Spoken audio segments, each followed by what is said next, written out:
Now this hemoglobin with 4 attached, or we can say saturated hemoglobin, when reaches through the RBC towards the cells or tissue, what happens that we have to see.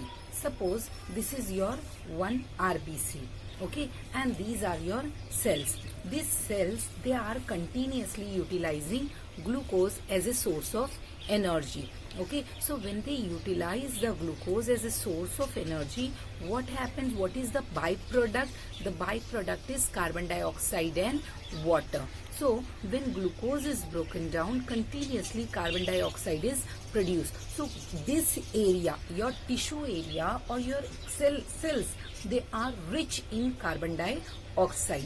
Okay, and your blood stream right now, it is having oxygen with it. Okay, this is your oxygenated blood. So your alveoli, it will pass on the oxygen to the blood stream, and that blood stream or that blood will enter into your heart. Then your heart will pump that blood, and then that blood will reach each and every organ, or you can say cells and tissues. Okay, so suppose one of these RBC has reached the tissue. Okay, when it reaches near the tissue, what is happening inside the tissue?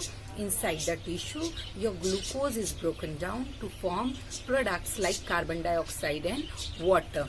Now this area, your tissue area, is rich in carbon dioxide. So here the concentration of carbon dioxide is high as compared to your blood stream or your RBC, plasma and RBCs. Okay, so ultimately this carbon dioxide will diffuse into your blood stream. Okay, at the same moment of time, oxygen should also move from your bloodstream to the cells. Okay, so first we will see okay, what happens with this carbon dioxide which is moving from your cell to the RBC. Okay, this carbon dioxide, first we will see what happens in the plasma. This carbon dioxide, around 7% of this carbon dioxide will be accepted by the plasma. Again I am repeating about what is plasma. It is your liquid part of the blood. Okay, this liquid part is having around 90 to 92% of water. So carbon dioxide readily mixed with water to form carbonic acid in the plasma. Okay, so first fate of carbon dioxide is accepted by plasma. This carbon dioxide mixed with water to form carbonic acid. Now at second position, what happens in the RBC?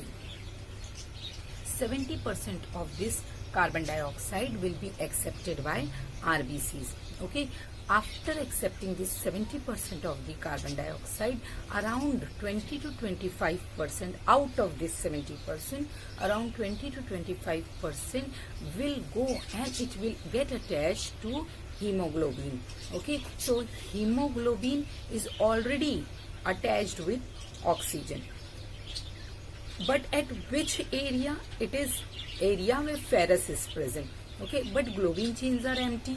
So this carbon dioxide will get attached to globin chain. When it will get attached to globin chain, we can say carbaminohemoglobin is ready. Okay, but here still dissociation of oxygen is not completed. Carbon dioxide is attached with the hemoglobin. When carbon dioxide attaches with the hemoglobin, it reduces the affinity between hemoglobin and oxygen. So there is a friendship, a strong friendship between hemoglobin and oxygen, and you can see carbon dioxide is trying to dissociate them. Okay, so carbon dioxide will attach to hemoglobin and it will try to dissociate the oxygen. The second factor which is going to affect this oxygen hemoglobin bonding is again carbon dioxide. This carbon dioxide, whatever carbon dioxide is left, it will combine with the water which is present in the RBC. Okay, so first it is combined with the plasma. Second, it is directly attaching with the hemoglobin, and at third position this carbon dioxide or leftover carbon dioxide will combine with water. Okay, when it combines with water, there is one enzyme which is present in the RBC and absent in, keep in mind, it is absent in plasma.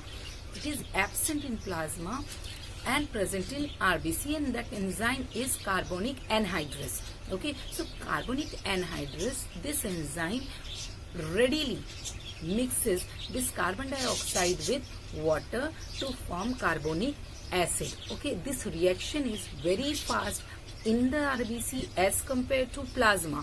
Why it is very fast? Because of the presence of this enzyme.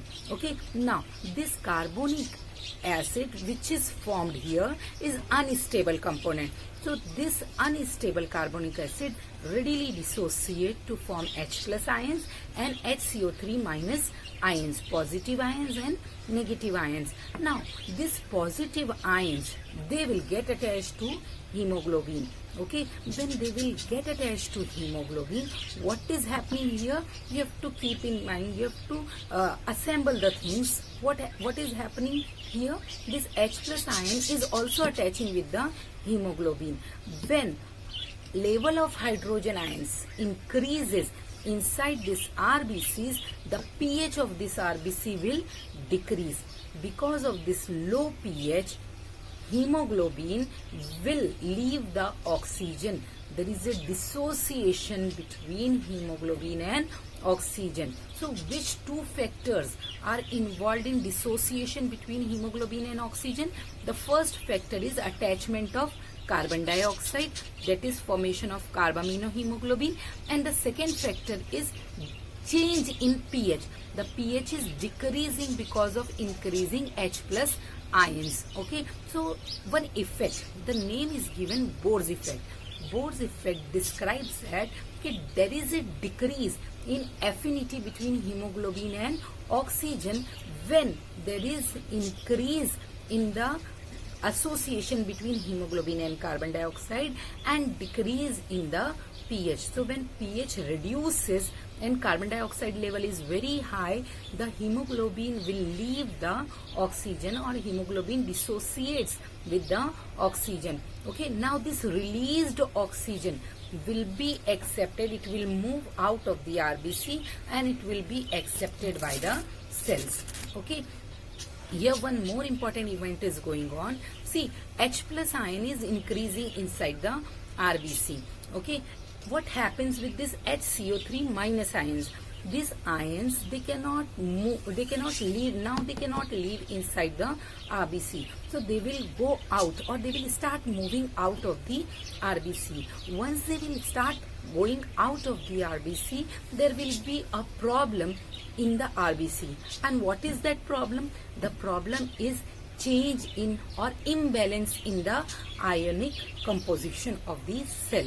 Okay, or imbalance in ionic concentration. Okay, so the chloride ions which are present in the plasma, this is your plasma. Okay, and this is your RBC. So the chloride ions which are present in the plasma, they will enter immediately inside the RBC to maintain the balance of electrons. Okay, so electronic balance is maintained by chloride ions. This is called as chloride shift. What is chloride shift?